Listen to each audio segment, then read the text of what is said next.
Our 11 Investigates team has been focused all week long on the 2022 murders of Kamarion Wilder and KyShawn Pittman and the 11 people held responsible for their deaths. But tonight we're going to ask the question, what if?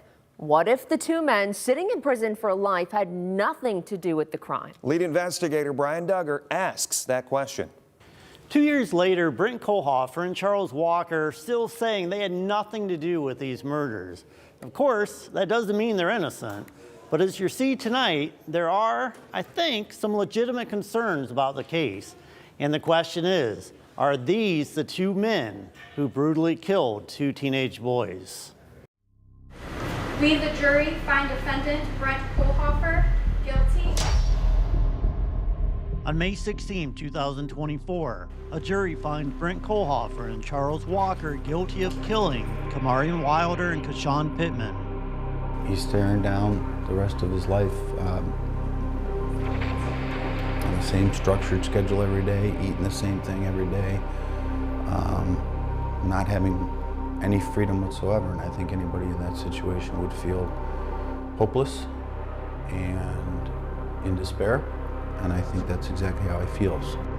The saying goes, there are two sides to every story. The murder of Kamarion Wilder and KyShawn Pittman has many more than that. I truly believe in my heart that we had the truth on our side. I don't think Brent had a single thing to do with this. I've been doing this for 25 years, and I really just don't, I think it's a travesty. I didn't do this. Now, that's what he's said to me all along. I struggle to find the evidence that he did. I mean, it's pretty thin. My job isn't necessarily to get a conviction of anyone, regardless of what the evidence is. What I'm trying to do is seek justice, and that's holding the individuals that I believe committed the offenses based off the evidence accountable. The following facts are not in dispute. Kamarion and KyShawn are lured to a Maumee Avenue home because Corbin Gingrich, the homeowner, believes Wilder stole his gun. The boys are beaten by Gingrich, Cruz Garcia, and Don Eames. About 10 days later, their bodies are found in a burned-out home on Chase Street. And another fact, 11 people are convicted of something, and almost all of them tell multiple stories. In cross-examination of Sergeant Kennedy, the first thing I did was put up an image of everybody that's been indicted in the case and asked, can you tell us any of these people that hasn't lied? And quite frankly, I think out of everyone, the only one he said was, well, I think maybe only Don Eames was the only one that I don't remember that he lied. Several stories, but eventually police say evidence leads them to Kohlhofer and Walker, drug dealers moving pounds and pounds of marijuana across the region.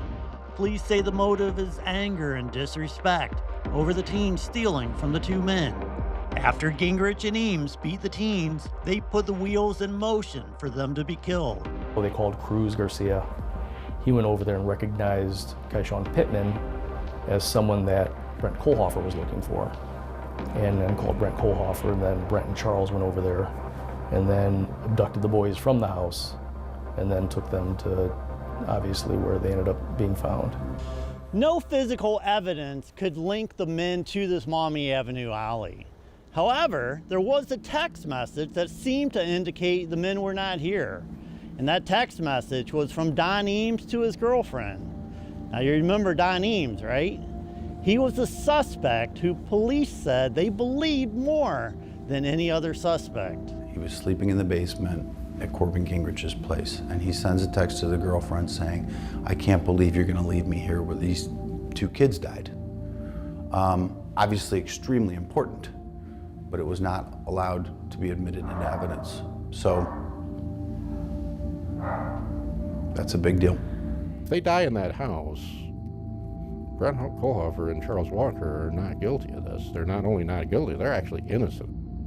Eames later goes to detectives after talking to a jailhouse preacher and tells them Cruz Garcia is the only one who took the boys from the house, but they dismiss that version of events. Walker's attorney agrees. His client wasn't at the house. So he just went downtown to the bars. It was the We were talking about college football either. It was Michigan playing Purdue for the Big Ten championship.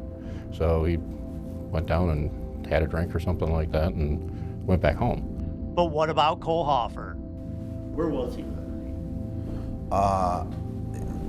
He wasn't at mommy and he wasn't with those children. Cameras in Kohlhofer's home show his truck leaving Chase Street at 10 p.m. on the night the boys died and coming back around noon the next day. Henderson says he didn't sleep on Chase. It was a drug stash house. Police say Brent was riding in Walker's car, not that red truck. If you watch that entire video, which I did, and I think it probably ruined my eyesight. Maybe it's just I'm getting older, but the truth of the matter is I watched that over and over and over, and no red truck ever comes back during the night. The same pattern repeats a night later when the house where the boys are found goes up in flames. And then Cruz Garcia texts Gingrich. The next day, he texts me at 1 in the morning like, "What's up, wanna smoke?" 20 minutes after the fire. 20 minutes after the fire started, he texts Corbin and says, "Hey, you up? You wanna smoke?" Which is odd.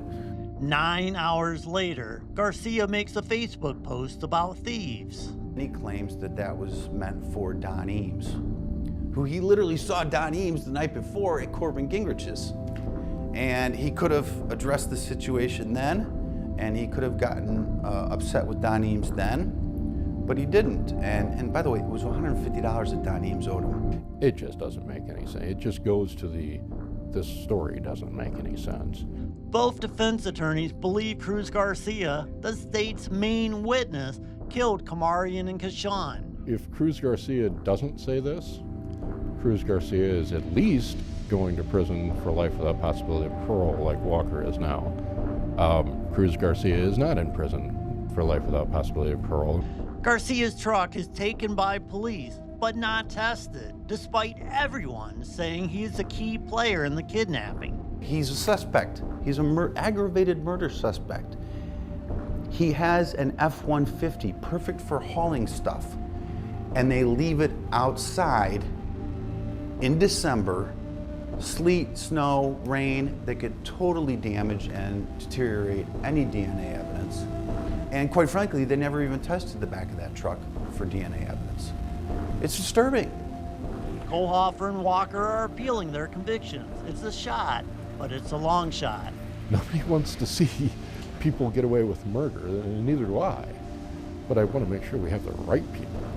And that's where I don't see how we got to that point in this particular case. The true perpetrator is sitting in jail.